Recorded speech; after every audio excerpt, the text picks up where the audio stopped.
Joe Biden, on the other hand, continues to rack up endorsements from the official Democratic Party, consolidating behind him. The latest endorsement is a key one. Michigan Governor Gretchen Whitmer, who in 2018 defeated a Sanders-backed candidate in that primary before winning the general election by almost 10 points. And she joins me now. Governor, why did you choose now to endorse Joe Biden, who's been in the race for a year?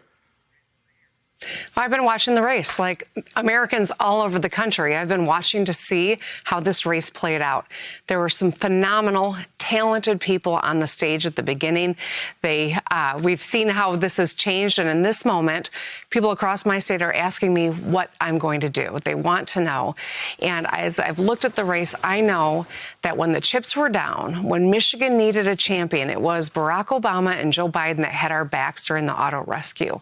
I know that healthcare is personal for me and for so many people in my state. We expanded Medicaid here to almost 700,000 people, and that was because of the work that Barack Obama and Joe Biden did on the Affordable Care Act. And so this is personal. And I think that the hard work that Joe Biden has put in over the years, the dedication to causes that resonate and really impact and improve people's lives in this state were reasons that I thought this is now the time to tell people that I am voting for and supporting Joe Biden.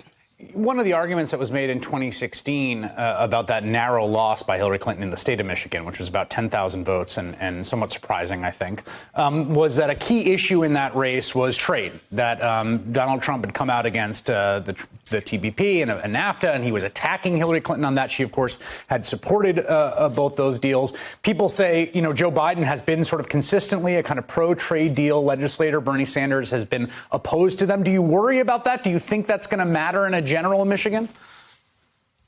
Well, I do think records matter, of course, and everyone needs to defend their record. But the fact of the matter is, when the chips were down, it was the Obama-Biden administration that came to the defense of the auto industry. It saved our national economy and certainly was personal to so many Michiganders. When we needed a champion who was going to turn their grief into a cause to expand health care to people, that's what we got out of the Obama-Biden presidency and vice presidency. We know Joe, and more importantly, Joe knows Michigan. He's been there when we needed him, and that's exactly what we're looking for in leaders. The blueprint I used in 2018 was to show up, to stay focused on the dinner table issues, to talk about building bridges, not walls, and to ensure that we have a vision and we show up and get the work done. And that's exactly what Joe Biden is doing. That's what he's all about.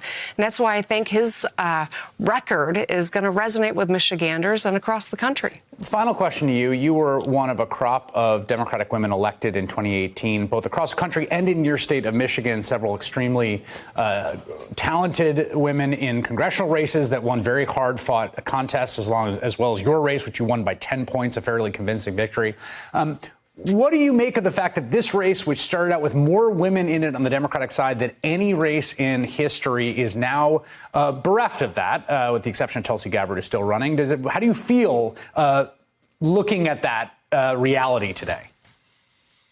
Well, obviously, I saw Elizabeth Warren's statement today, and it's sad. I really would love to see a woman president in my lifetime, soon in my lifetime. And I think that Elizabeth Warren, Kamala Harris, Pete Buttigieg, Cory Booker brought some important voices and aspects and perspective to the debate. And that's why I feel proud to be a part of, the effort to help Joe, because I know that he will set a table where everyone has a seat. He will build a coalition and really, I think, set an agenda that helps improve the lives of Americans everywhere. I do want to see a woman president in my lifetime, and I think the world of Elizabeth Warren. But at this point, our focus is on what is going to, what would be the best interest for the people of our country and for the state of Michigan. And I believe that Joe Biden offers the vision that we need right now. All right, Michigan Governor Gretchen Whitmer, thank you so much for making time this evening. I really appreciate it.